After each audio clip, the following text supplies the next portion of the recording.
پھر دوسری بات یہ ہے کہ اگر وہ امام مہدی بن کے مسیح موعود بن کے اگر عیسیٰ علیہ السلام آ جاتے ہیں تو کس جرم سے ان کی نبوت چھینی جائے گی؟ ایک طرف سے کہتے ہیں کہ جی وہ آئیں گے اور آئیں گے رسول کریم صلی اللہ علیہ وسلم کے بعد، اور قرآن کہتا ہے وہ ہوں گے نبی. تو مجھے یہ بتائیں کہ یہ جو ختم نبوت کی رٹ لگائی ہوئی ہے علماء نے کہ جی حضرت صلی اللہ علیہ وسلم کے بعد کوئی نبی نہیں آ سکتا، تو پھر عیسیٰ علیہ السلام نبی ہونے کی صورت میں کیسے آ سکتے ہیں؟ ختم نبوت نہیں ٹوٹے گی؟ کہتے ہیں جی وہ چونکہ پہلے سے پرانے ہوں گے اس لیے نہیں آ سکتے. بھئی حدیث میں تو کہیں نہیں لکھا کہ پرانا آ سکتا ہے نیا نہیں آ سکتا، اگر لکھا ہے تو بتا دو. اس طرف نہیں آتے ہیں. جبکہ قرآن کریم حضرت عیسیٰ علیہ السلام کی وفات پیش کر رہا ہے. ہم ان علماء کے سامنے 30 آیتیں رکھتے ہیں. ہم کہتے ہیں او خدا کا خوف کرو اور خدا سے ڈرو، ایک آیت تو نکال کے بتاؤ جس میں لکھا ہو حضرت عیسیٰ علیہ السلام آسمان پہ زندہ بجسم انصری چلے گئے ہیں. وہ تو پیش نہیں کرتے. کبھی پلٹی ماریں گے حدیث کی طرف چلے جائیں گے. ہم کہتے ہیں چلو حدیث میں دکھا دو کہ زندہ آسمان پہ چلے گئے ہیں بجسم انصری، وہاں بھی نہیں دکھا سکتے ہیں. صرف منہ کی باتیں اور ختم نبوت کی جو بات اٹھاتے ہیں تو کہتے ہیں جی رسول کریم صلی اللہ علیہ وسلم کے بعد کوئی نبی نہیں آ سکتا. ہم بھی کہتے ہیں کوئی نبی نہیں آ سکتا. لیکن حضرت محمد مصطفیٰ صلی اللہ علیہ وسلم نے اگر یہ بات بیان فرمائی ہے کہ ایک نبی آئے گا تو علماء جتنا مرضی زور لگا لیں اس کے آنے کو کوئی نہیں روک سکتا. ان علماء کو چاہیے کہ وہ مسلم شریف کی اس حدیث کو پڑھیں جس میں رسول پاک صلی اللہ علیہ وسلم نے آنے والے مسیح کے متعلق نبی اللہ عیسیٰ و اصحابہ کے الفاظ 4 مرتبہ دہرائے ہیں کہ وہ اللہ کا نبی ہوگا، وہ اللہ کا نبی ہوگا اور اس کے صحابہ بھی ہوں گے. تو پھر یہ علماء کیوں انکار کرتے ہیں کہ وہ نبی نہیں ہو سکتے؟ ہاں یہ ایک الگ بات ہے کہ مسلمان جو ہیں وہ ان کو بنی اسرائیل میں گھسیٹ کے لانا چاہتے ہیں ادھار ایک مسیح.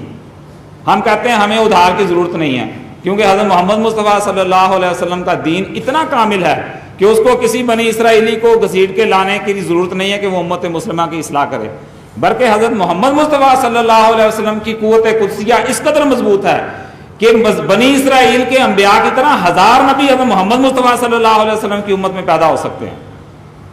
اور ہمارا کیا جرم ہے ان میں جو ہمیں یہ فتوے دیتے ہیں؟ ہمارا جرم کیا ہے؟ لکھا ہے ہمارا جرم بس یہ ہے کہ ہم ایمان رکھتے ہیں کہ جب ہوگا اسی امت سے پیدا رہنما ہوگا، نہ آئے گا مسلمانوں کا رہبر کوئی باہر سے، جو ہوگا خود مسلمانوں کے اندر سے کھڑا ہوگا. ہمارا جرم یہ ہے. ہم کہتے ہیں حضرت محمد مصطفیٰ صلی اللہ علیہ وسلم کی قوت قدسیہ ایسی ہے جو ایک نہیں 1000 نبی پیدا کر سکتی ہے. ہمیں کسی نبی بنی اسرائیلی کی ضرورت نہیں. اور مرزا غلام احمد شاہ قادیانی نے یہی دعویٰ فرمایا ہے کہ مجھے جو نبوت کا انعام ملا ہے وہ اس وجہ سے ہے کہ میں حضرت محمد مصطفیٰ صلی اللہ علیہ وسلم کا غلام ہوں. اور قرآن کریم یہ وعدہ کرتا ہے کہ جو اللہ پر اور اس کے رسول پر کامل ایمان رکھے گا اور اس کی اتباع کرے گا تو لازماً اللہ تعالیٰ اس کو نبوت کے انعام سے سرفراز کرے گا. تو مجھے یہ جو انعام ملا ہے یہ اس مطابقت اور کامل فرما برداری کے نتیجہ میں ملا ہے. میں حضرت محمد مصطفیٰ صلی اللہ علیہ وسلم کی نبوت سے ہٹ کر میرا کوئی دعویٰ نہیں ہے. میرے رسول حضرت محمد مصطفیٰ صلی اللہ علیہ وسلم ہے، میری شریعت قرآن ہے، نماز میرے پہ فرض ہے، روزے میرے پہ فرض ہیں، حج میرے پہ فرض ہے، زکوٰۃ میرے پہ فرض ہے، تمام وہ احکامات جو اسلام پیش کرتا ہے. بات یہ ہے کہ یہ علماء ایسی عقل ماری گئی ہے کہ اپنے بزرگوں کی طرف بھی نہیں دیکھتے. یہ دیکھیں یہ میرے پاس قرآن کریم ہے، یہ اشرف علی صاحب تھانوی کا ترجمہ ہے. یہ آپ یاد رکھیں، آپ جائیں گھروں میں ضرور خریدیں. یہ ترجمے والا قرآن ہے مولانا اشرف علی صاحب تھانوی والا. اور اس میں سورہ فاتحہ میں آپ دیکھیں، سورہ فاتحہ کی جو آیت ہے اہدنا الصراط المستقیم صراط الذین انعمت علیہم، اس کے اوپر انہوں نے حاشیہ لکھا ہوا ہے. مولانا اشرف علی صاحب تھانوی کے ترجمے میں حاشیہ لکھا ہوا ہے. اور حاشیے کا دیکھیں کیا لکھا ہوا ہے. انعام کے اوپر حاشیے کا نمبر لکھ کے لکھتے ہیں انعام سے دینی انعام مراد ہے. تبلیغی جماعت کا ایک وفد آیا ہوا تھا تو مجھے میرے ایک ساتھی کہنے لگے مولانا آپ نا ہمارے آپ نے جماعت میں جانا ہی جانا ہے. بہت پیچھے پڑے، ان کے والد احمدی تھے، وہ خود احمدی نہیں تھے. میں نے کہا ٹھیک ہے مجھے لے چلو. میں کہا مگر اس شرط پہ جاؤں گا 2 گھنٹے میں ان کی بات سنوں گا، 10 منٹ مجھے دینے ہیں بولنے کے لیے. کہتے ہاں میں لے دوں گا. میں کہا ٹھیک ہے. میں چلا گیا ان کے ساتھ. مولوی صاحب بیٹھ گئے، بات چیت ہوتی رہی. جب اس نے دیکھا نا اب بات ختم ہونے لگی، میں جیسے اٹھا وہ تو جو مجھے لے کے آئے تھے وہ تو کھسک گئے.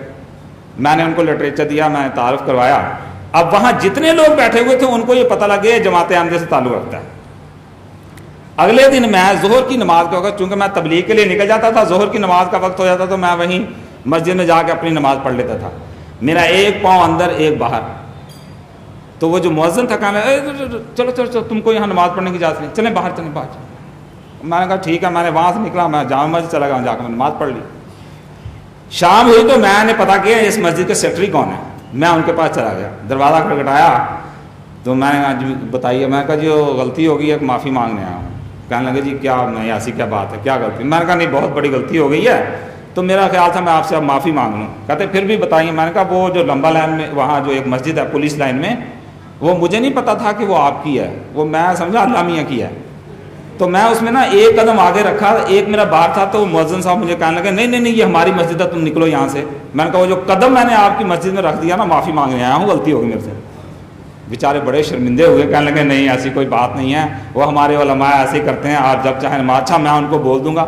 اس کے بعد اس مولوی کی حالت یہ تھی اور مؤذن کی حالت یہ تھی, میرا قدم مسجد کے اندر ہوتا تھا, دوسرے دروازے سے وہ باہر ہوتا تھا. دم نہیں ہے ان لوگوں میں کہ ہم سے بات کریں. قرآن اور حدیث ہم کہتے ہیں ان کے سامنے رکھتے ہیں. اگر آپ مولوی ہو تو جاؤ, تو مولوی ہو اگر تم میں دم ہے, اگر تمہارے اندر صداقت ہے, تم آؤ قرآن اور حدیث کو لے کر ہمارے سامنے ہمارا مقابلہ کرو. اور میں تم کو بتاتا ہوں قرآن اور حدیث تم لوگوں کو جھٹلائے گا.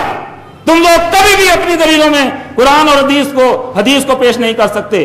جہاں تم قرآن کو دیکھو گے وہ ہماری صداقت پیش کر رہا ہوگا, جہاں تم حدیث کو دیکھو گے وہ ہماری صداقت میں کھڑا ہوگا. میں آج بنگلور کے علماء کو یہ چیلنج کرتا ہوں کہ آؤ اور آ کر تم اپنی صداقت کے کسی بھی ٹاپک پر تم ختم نبوت لے لو, تم اجرائے نبوت لے لو, تم وفات مسیح لے لو, تم حیات مسیح لے لو, کسی عقیدہ پر تم آؤ ہمارے ساتھ آ کر مقابلہ کرو. قرآن تمہیں ٹھوکریں مارے گا اور تمہاری صداقت میں ایک بھی بات تمہارے ہاتھ میں نہیں دے گا. اور ساری صداقتیں حضرت محمد مصطفیٰ صلی اللہ علیہ وسلم کے ان پیاروں کے ساتھ ہیں جو مسیح موعود کے غلام ہیں, جنہوں نے قرآن کو ہاتھ میں پکڑا ہوا ہے, جنہوں نے محمد مصطفیٰ صلی اللہ علیہ وسلم کو ہاتھ میں پکڑا ہوا ہے. ان علماء کے پاس سوائے غلط باتوں کے اور جھوٹی باتوں کے اور کچھ نہیں.